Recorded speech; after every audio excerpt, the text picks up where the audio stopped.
Alrighty, well, thank you everyone for joining us for our winter workshop for the Goodness Exchange community. Sorry, I'm always tripping up. We used to be the Conspiracy of Goodness Network, but now we're the Goodness Exchange community. I am so excited to have a very good friend of the Goodness Exchange world, Donna Cameron, with us here today for our workshop. She has spent her career working with nonprofit organizations and causes where she's seen kindness in action and been awed by that by its power to transform people. Um, and I love this statement by her, though she considers herself a reasonably nice person with occasional lapses in crankiness, don't we all? She knew that true kindness was a step above. And so for a year, she committed herself to living kindly. And what she learns takes practice and patience and understanding, and not to mention a sense of humor. And I am so excited for her to join us today to talk about her experiences of living kindly, what she learned to help us bring more kindness into our lives. And I'll drop this at the ending as well. She's also the author of a book, A Year of Living Kindly, Choices That Will Change Your Life and the World Around You. So do go check that out. It's a wonderful read. And so Donna, thank you so much for joining us here today and for being such a lovely member of the Goodness Exchange world.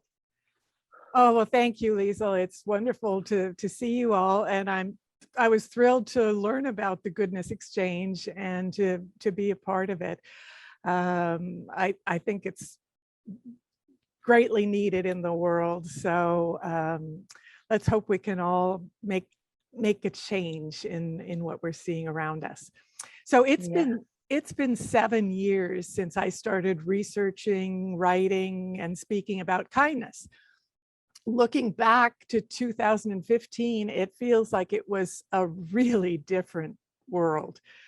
I don't think any of us will deny that over the past several years, we've witnessed a dramatic increase in incivility. Excuse me. We see it on our streets and highways. We see it in town hall meetings and sports stadiums and political rallies. We see it every day on social media. And we see it in how we talk to one another and how we talk about one another. It really isn't very pretty. And sometimes it's quite disheartening. I don't know if any of you saw David Brooks' latest op-ed piece for the New York Times. It was in the paper a few days ago, and it was devastating. I'd encourage you to look at it if you'd like. But there was one line that really caught me, and he said, as Americans' hostility toward one another seems to be growing, their care for one another seems to be falling.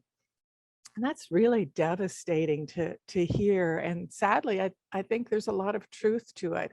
Many of us have stopped seeing other people as companions and allies on this really short journey that we share. One of my favorite quotes is by Ram Dass, who reminded us, we're all just walking each other home. I think that's so beautiful. And if we could remember that we're all just walking each other home, I think that would change how we interact with one another.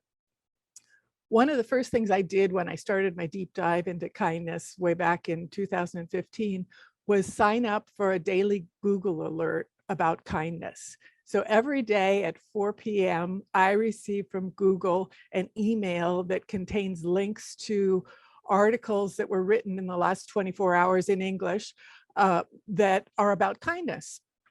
For me, it's a daily reminder of, despite all the evidence that might be to the contrary, there really is a lot of goodness and a lot of kindness in the world.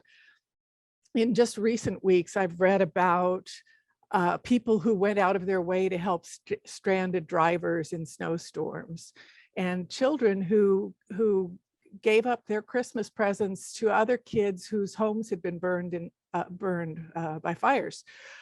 There was a lovely story about a 13-year-old boy in Mississippi who is critically ill with a rare blood disease, and someone connected him with the Make-A-Wish Foundation. And what he asked for wasn't a trip to Disney World or a PlayStation or something like that. He wanted to set up a program to feed the homeless in his community. And that's how a program called Abraham's Table was created. So I see stories like that every day. It's like a little boost of energy every afternoon at 4. They rarely make the national news. They're often local human interest stories, or maybe they come out of a letter to the editor or something. They generally have one thing in common: people going beyond what's expected of them. They're making an intentional choice to be kind. Nobody is waiting or watching for them to do this. And no one will even think about it if they don't do it. They choose to go that extra mile because that's who they are. They're kind, they're caring. They're also very brave. So many acts of kindness, like the ones I just shared with you, like the ones I see every afternoon, are really easy to do. But you know what? They're also really easy not to do. And that's what it all comes down to, that decision to extend yourself, to go the extra mile. It elevates kindness above niceness or indifference. Kindness is going beyond what's expected of us, and it's doing it without expectation of something in return. They do it because of who and what they are and the vision of the world they want to live in. So I've come to believe that kindness, real, true, courageous, and sometimes very messy kindness, is how we're going to counter that incivility and disrespect that's swirling around us.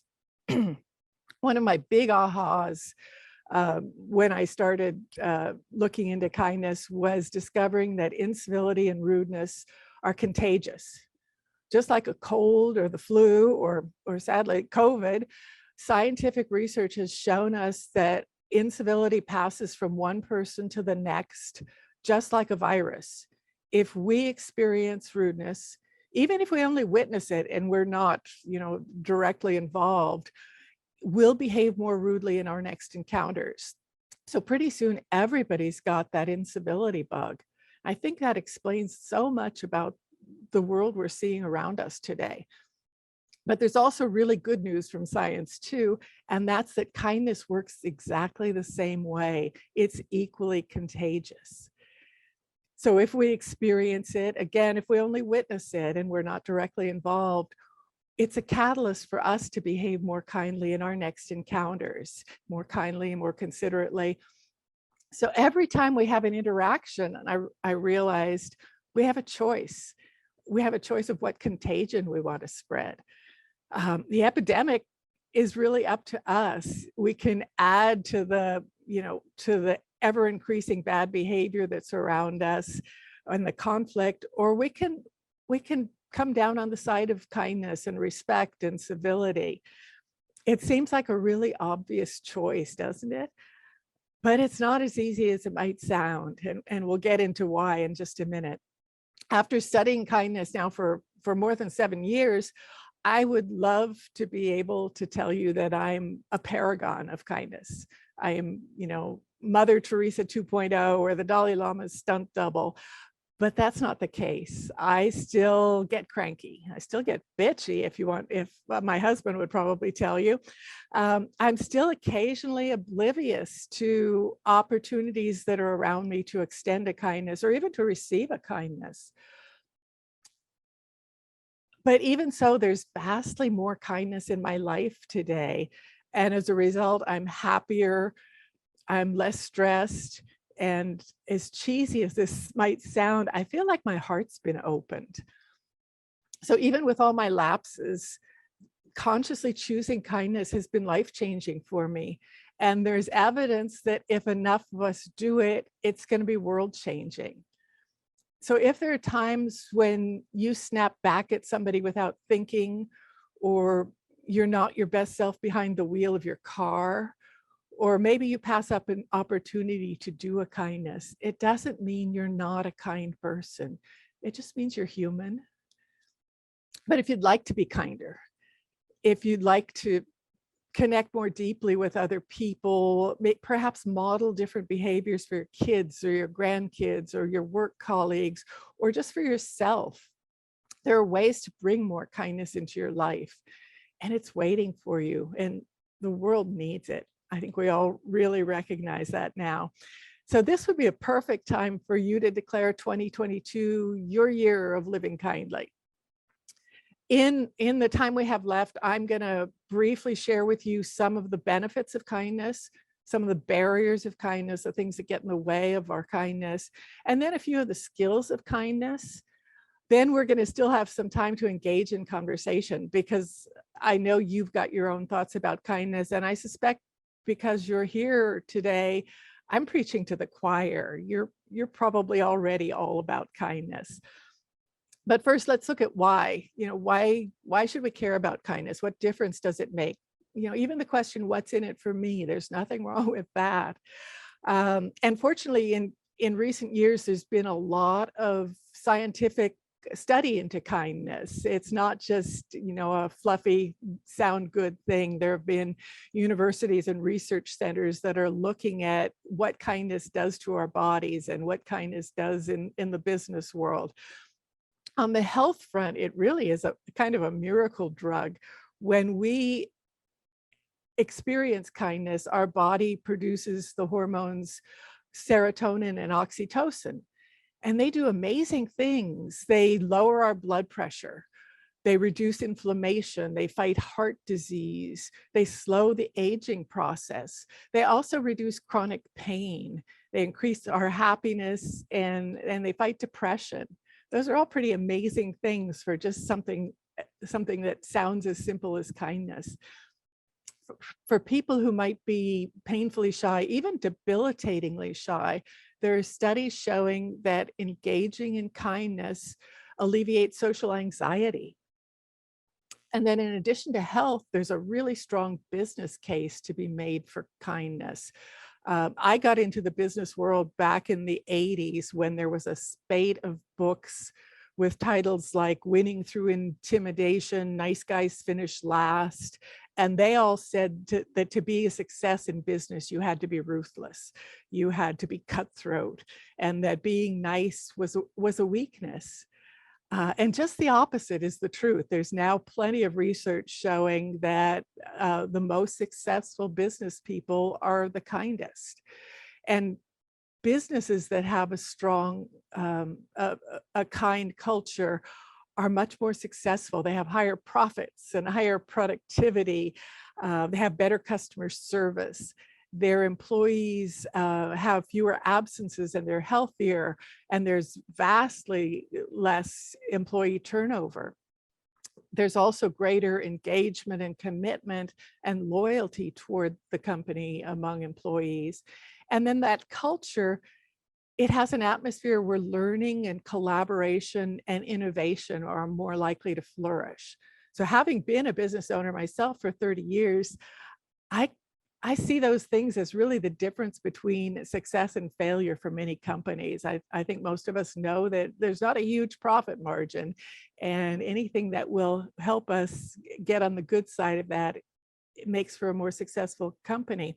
So in business, kindness really is your competitive advantage. I think more and more companies are realizing that now, and that's only a good thing.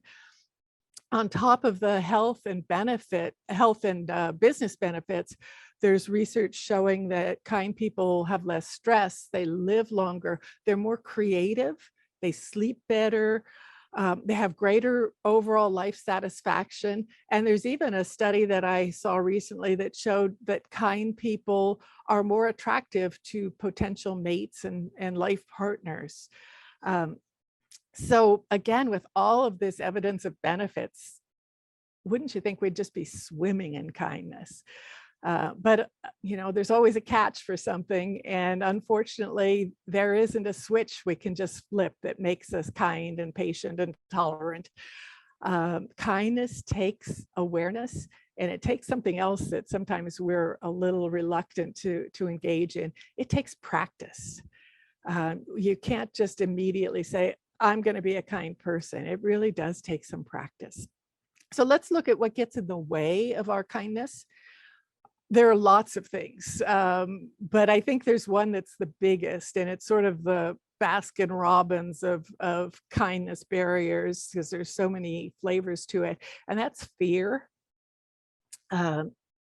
We're afraid of being embarrassed, of doing something that that might look clumsy or awkward.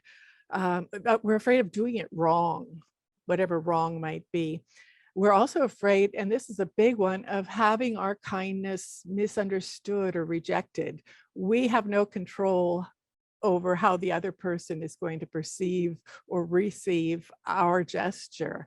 And they may not be in a place where they're good at receiving kindness. We're afraid of being vulnerable, and kindness does make us vulnerable because there's a risk to it. And then, as I said earlier, we're afraid of being viewed as weak. I think more and more people are seeing that kindness is a strength, but there are still those people who perceive kind people as pushovers, somebody you can take advantage of. I think there's nothing further from the truth, but there's still that perception out there.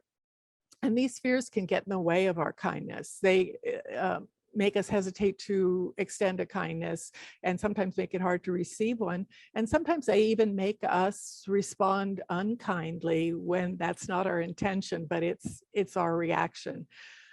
Another barrier is time. It takes time to be kind.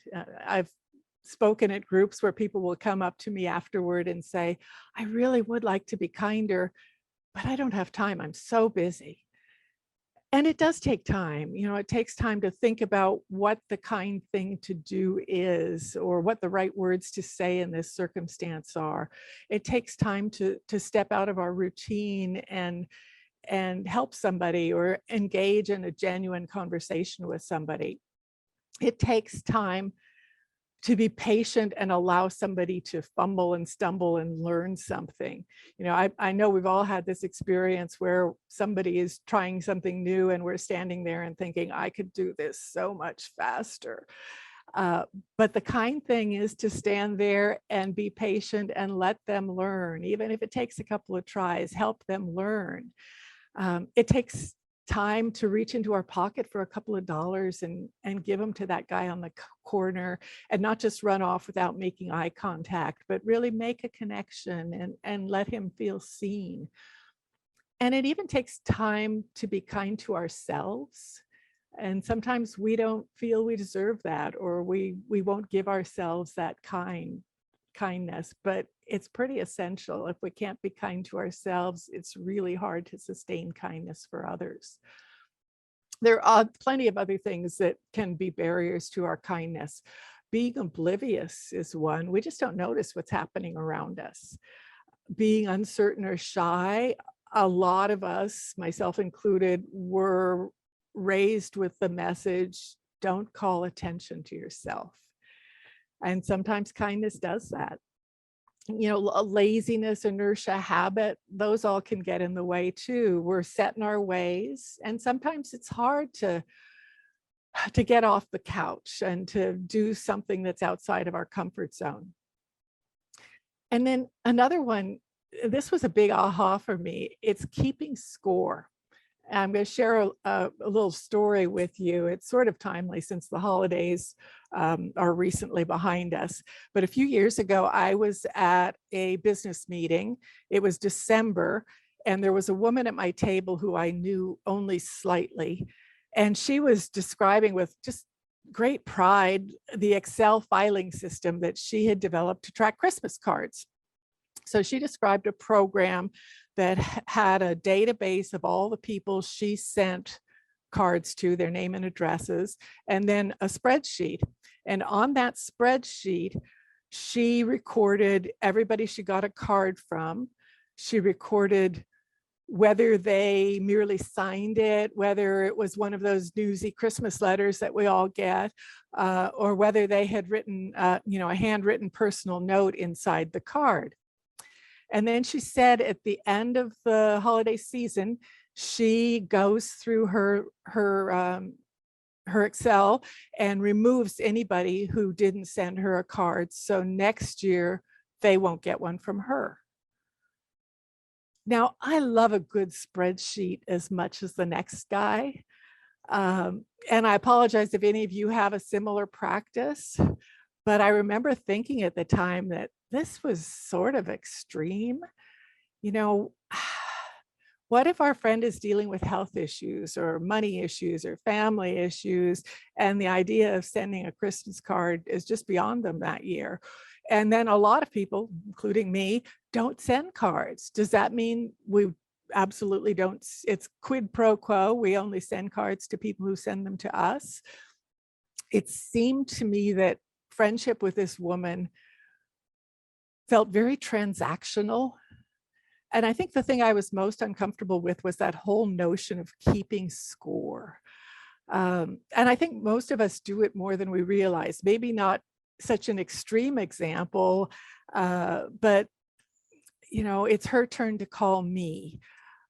I unloaded the dishwasher yesterday. It's your turn, dear. We had them over for dinner, so it's their turn to invite us. The thing is, though, we don't know what's happening in other people's lives that might make it hard for them to reciprocate. Whether it's Christmas cards or phone calls or picking up the tab for coffee, even initiating romance with our sweetheart. The surest way to drain joy and create resentment is to keep score. Nobody wins in relationships unless we all win, unless everybody wins. So you may not be a person who keeps score, in which case, good for you, but pay attention for a while and see how many times maybe you say things like, I'm not going to call her, it's her turn to call me, or, it's your turn to fill the gas tank, all those different things that we do. And see how good it feels to just let go. If you were to ask me to sum up kindness in 2 words, I would say extend yourself. I think you've heard me say that phrase already a few times. Here in Seattle, where I live, I had the privilege of knowing a gentleman named Dale Turner. Dale was a theologian, a speaker, a writer. He was a columnist for the Seattle Times for many, many years. He was also one of the kindest people I've ever known. Dale used to hand out these little cards that just had 2 words on them, and they were extend yourself. I've carried one of those cards in my wallet now for 30 years, and I know other people in Seattle also have that card in their wallet. For me, it reminds me of the difference between being nice and being kind. Nice is doing the polite thing. It's doing what's expected of me. I can be nice and still be impatient, still not expend all that much effort or energy or really care about making a connection. I can even be nice and merely tolerate somebody and just kind of be sitting there with a teeth gritting smile. And I can be nice and make judgments about them. I don't think I can be kind and do any of those things. Kind asks a lot more of me.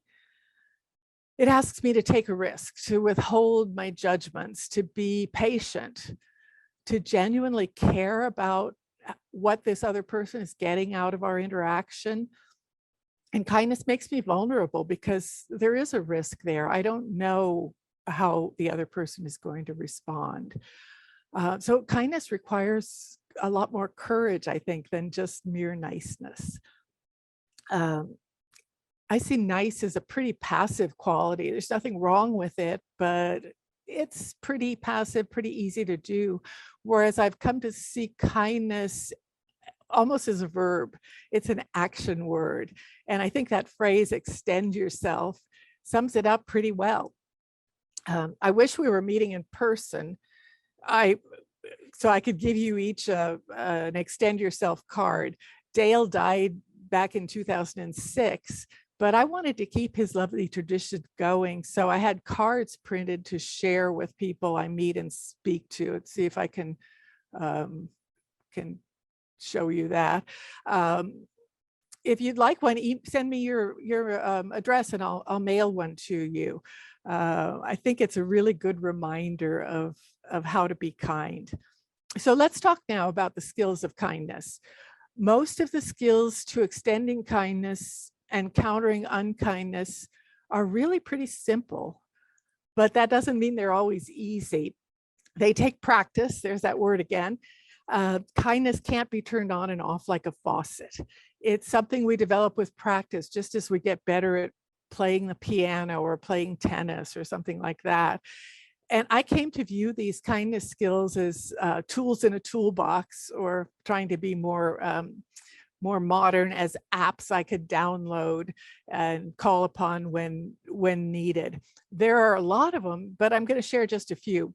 And the first one is one I know Dr. Linda's talked about before, and it's a biggie. That's learning to pause rather than succumbing to a knee-jerk reaction. We don't have to let somebody else's incivility trigger our own bad behavior. Just because somebody else is behaving like a horse's ass doesn't mean we have to do it too. In fact, when we do, it almost means they win, because we've stopped being who we are and we've become more of what they are. This is so simple, but it's not easy. You know, we tend to respond in a knee-jerk fashion when our buttons are pushed. But when we take the time to think about what we want to happen and who we want to be, we often totally change our reaction, or maybe we choose not to react at all. A pause, I've found, always guides me to a better place. And that pause, it's not a vacant place. It's a place of real potential and growth. It's where we choose who we're going to be in the next minute, and the minute after that, and the one after that. I think the pause gives us the gift of grace. Another big kindness skill is learning to withhold judgment, or changing the judgments we make.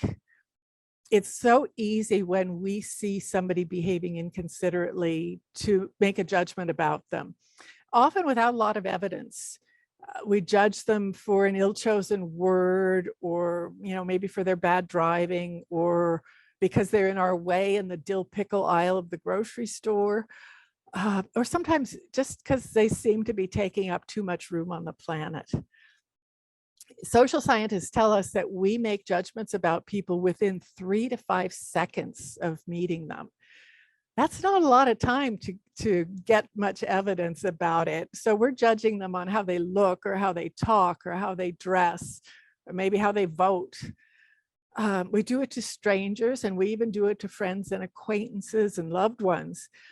But then when we slip up, when we say something stupid or do something, or, you know, maybe we forget to put on our turn indicator when we're changing lanes or something, we hope that people will give us the benefit of the doubt and not assume that we're a jerk, because we're not, and neither are they.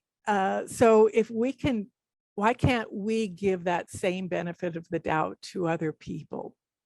One of my favorite phrases in my business, working with nonprofit organizations for more than 30 years, was, we assume one another's good intent. There's so much power in that phrase. We assume one another's good intent. If we can really do it, it changes everything. And related to that is to develop your curiosity. Curiosity is a wonderful skill of kindness.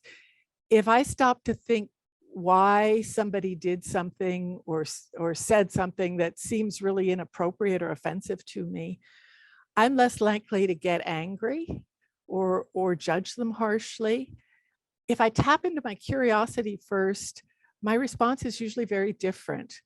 What made them say or do what they did? Were they acting out of fear? Was there a misunderstanding? Did they not realize how their action might be interpreted? Is there something else going on that I'm not aware of?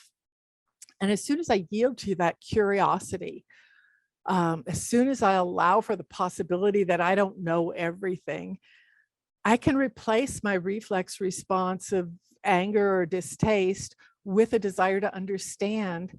And that often leads me to a desire to help. So curiosity can just lead us directly to kindness. And another one, as simple as it sounds, is learning to pay attention.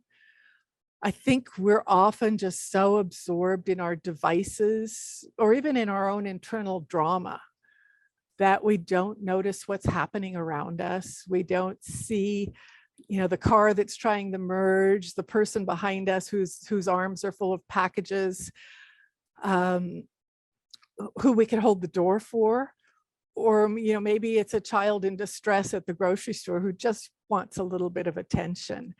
If we can be paying attention and notice those things, it lets us bring more kindness into our lives and also extend more kindness. I think gratitude is another skill of kindness. For me, gratitude and kindness go hand in hand. The more kindness I experience, the more gratitude I feel, and the more gratitude I feel, the easier it is for me to extend a kindness. I've found that it's really difficult to be angry or fearful when I'm feeling grateful. If I get cut off in traffic or spoken to harshly, if I'm in sort of a state of gratitude, it doesn't bother me. Gratitude has a way of neutralizing the negative emotions that I might be feeling. So there are numerous other simple skills of kindness, and we don't have time to talk about all of them, but there's one last one I want to mention that's a little bit different, and that's being able to receive kindness. Some of us are really good givers, but we're terrible receivers. We don't think we deserve it. We wonder if there's a catch, or is there some sort of obligation here if I accept this person's kindness. So we refuse help when it's offered, and we don't ask for help when we need it. Sometimes we might refuse gifts, material gifts, or a seat on the bus when really we would love to sit down. Or we deflect compliments. We refuse people's compliments. And when we do these things, we're denying the giver the pleasure of extending a kindness to us. I think there's another reason why many of us don't extend kindnesses, and that's because we think our kindness is just too puny. We think of kindnesses as endowing the wing of a hospital, or joining the Peace Corps, or doing these great gestures of kindness, when really I think the truth is that most kindnesses are pretty small.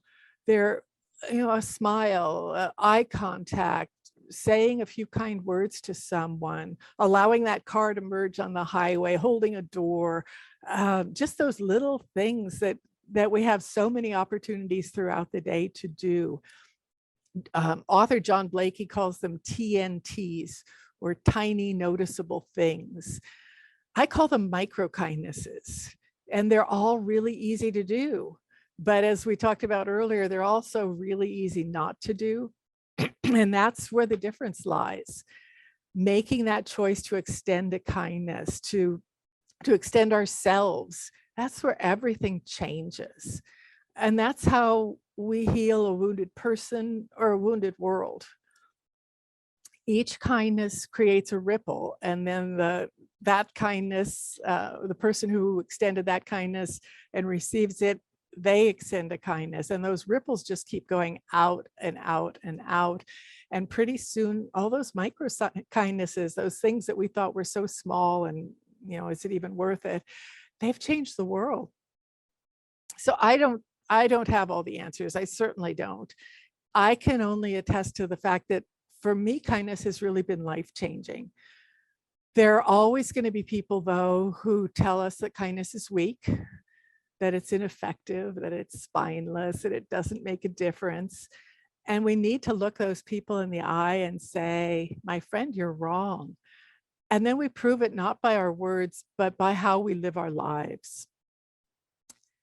I think most of us were hoping 2021 would be a better year than 2020.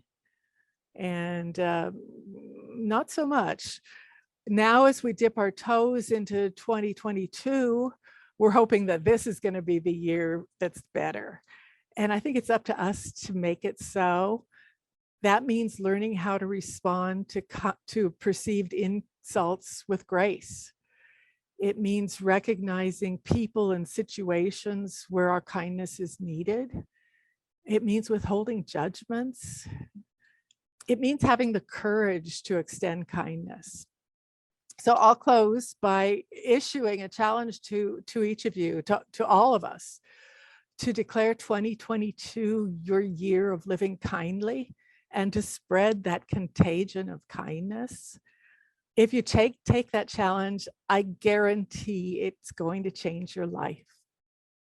So I'd love now to talk with you about kindness, to see what your experiences have been and what your thoughts are about kindness.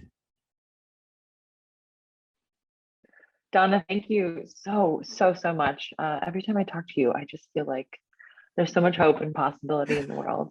I want to open it up to people to ask questions. You can either raise your hand and I can open up the conversation, or you can also drop your question in the chat. If anybody's got a question to start with, or I can take the first one. Okay, Linda has her hand up. Go ahead, Mom. So Donna, thank you so much for so many reminders of the nuances in this sweet spot we've got to find. That's good for us and good for everybody we come into contact with. It is super. Okay, so one of the things that I find is right up there with keeping score, that is like a natural place our minds want to go, is this "that's not fair" reaction. It's the fairness thing. For some reason, we want the world to be fair. Talk to me about that. Oh, that's a really good one.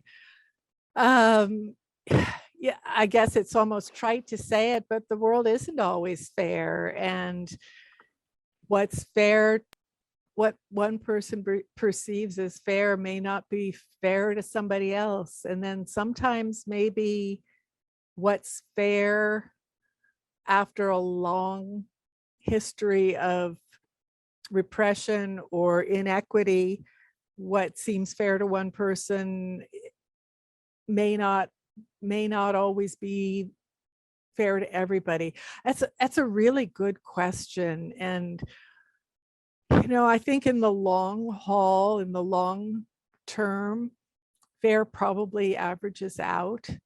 I guess that's something maybe we need to look at and ask ourselves, why is fair so important? And is there something more important than fair? And could that be equity and kindness and justice and, connection?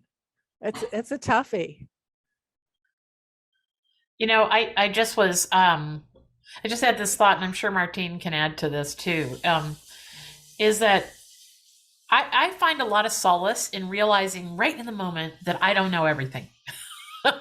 That's how I get around my urge for fairness. I say, well, I don't know what I don't know.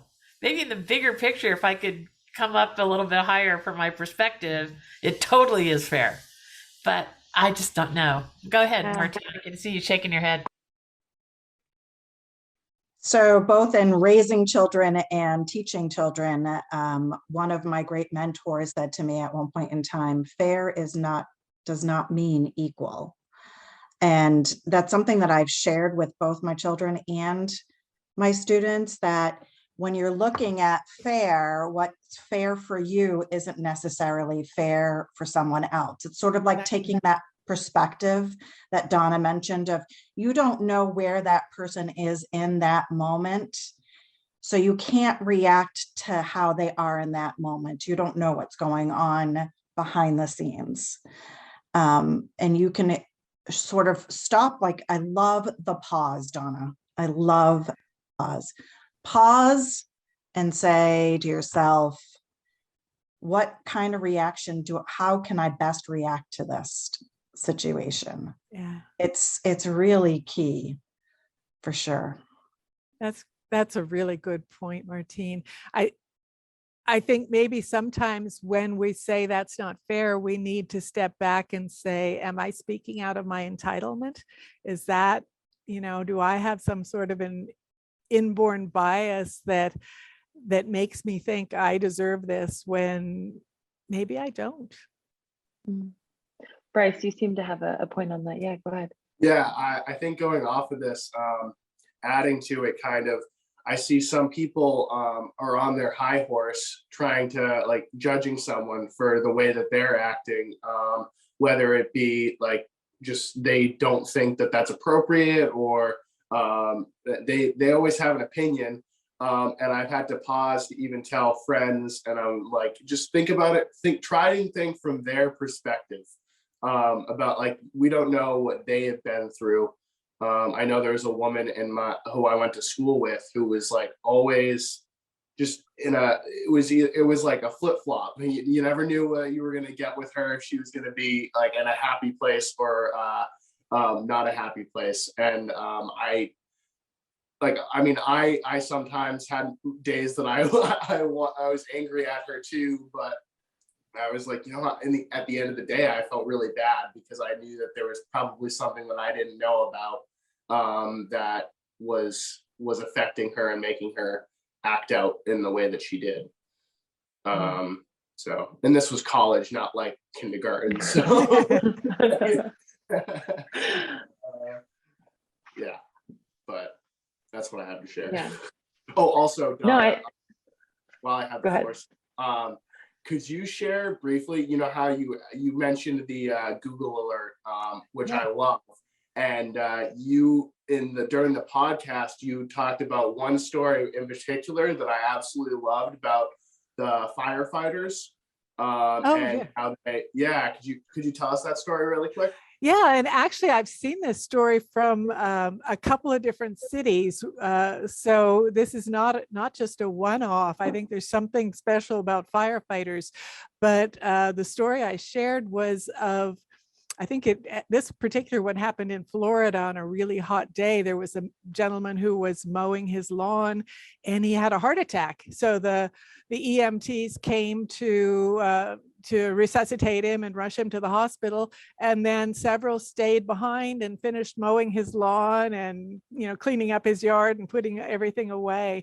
And what a perfect example of doing something you know, who would expect them to do that? They did it because that's who they are and they were kind, but nobody would have expected them to stay behind and finish mowing the lawn.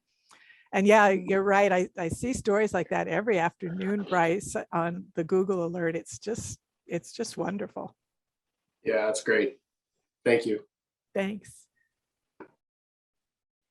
Mom, go ahead. Yeah. Just to be really specific, I love people who tell us exactly what to do next. You put a Google alert in for the word kindness? Yes. Okay. Yeah, and you could put it in for anything. I mean, I know a lot of people have Google alerts in for their name or their book title or something like that. So you can, anything you want to be informed about. Donna, I have a question about like what, maybe like in your year of living kindly, I mean, did you see the people around you start to change? I find sometimes in our lives and working in the goodness exchange, I don't realize it, but I think we start to rub off on the people around us. I was wondering if you had any experience of that in your year of living kindly, if you saw the people around you start to act different. I'm sure in the beginning they were a little confused, but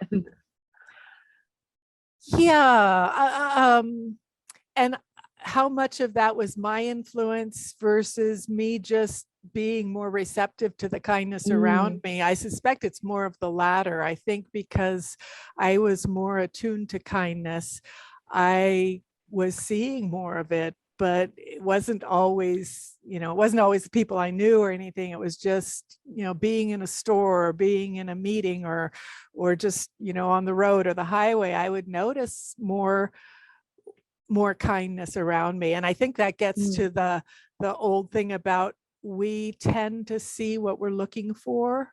And I don't mean that in a sense of a woo-woo that we manifest something by thinking about it, but you know, if we're thinking a lot about kindness, we'll notice the kindnesses around us. So you know, and if we're thinking about unkindness and people who are jerks, that's what we'll notice around us. But yeah, I really, after a few months, I realized how much kindness there is in the world, and that I would not spend 1 year focused on kindness, and then stop and say, okay, this year I'm going to learn to play the oboe or something like that. I think I realized about March of that year that I really had found my path, how I wanted to spend the rest of my time on the planet. Oh, I love that. I love that. Yeah, Martine. Donna, I'm wondering during your year whether you had any times when you were in a situation or dealing with a person where you just kind of got stuck, like, I am trying everything I can to be kind, but it's just not working. And what did you do? Yeah, there certainly were times like that. And I guess I just want to explain that for me, I'm sort of nerdy, Martine. So for me, taking a deep dive into kindness wasn't just saying, I'm going to be a paragon of kindness. It was, what can I learn about kindness? And this is when I did all of this research and found all these studies and read them and tried to share them. I had a blog at the time. Well, I still have a blog, but I shared them through my blog. And I tried to engage in people about kindness. And then I also shared when I failed miserably, you know, the times that I was short with somebody or did not pick up that opportunity to be kind, or, you know, with a telemarketer, I was really rude or something. Yeah, it still happened. And I just tried to forgive myself and say, I'll try to do better next time.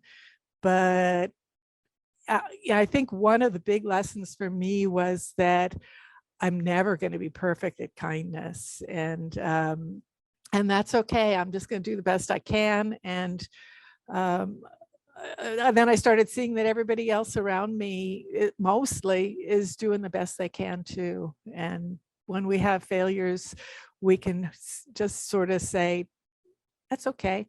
I'll give them the benefit of the doubt." Thank you.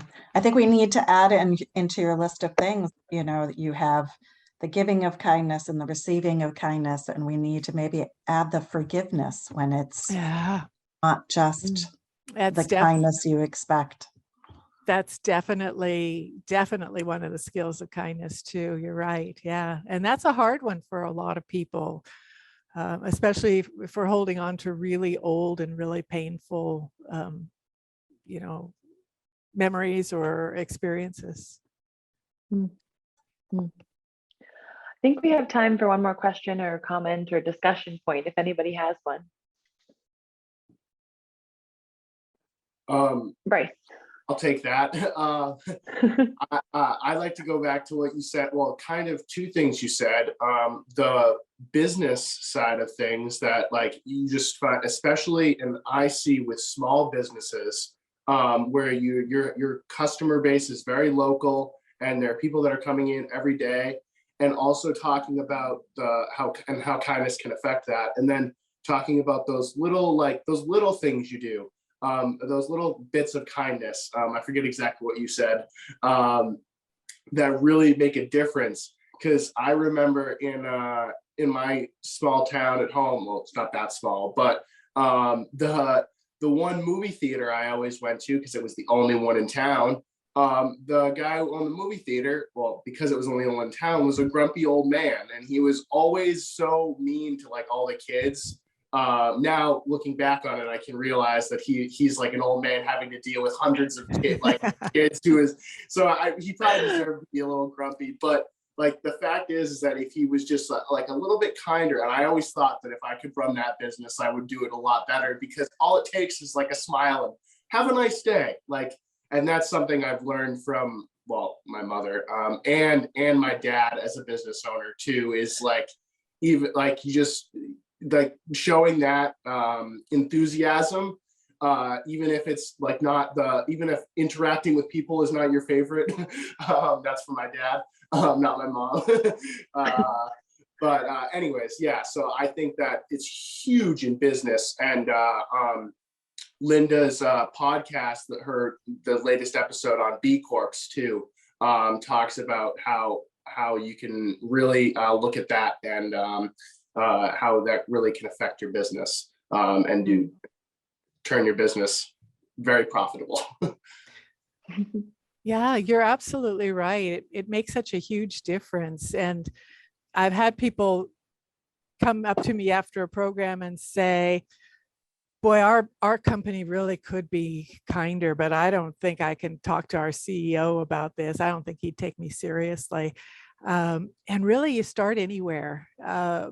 If you think about it, going into a business, sometimes it's that person sitting at the front desk, that receptionist, who conveys the whole tone of the business. If that person is welcoming and friendly, then you get the sense that the whole business is, whether they've got some weak spots or not.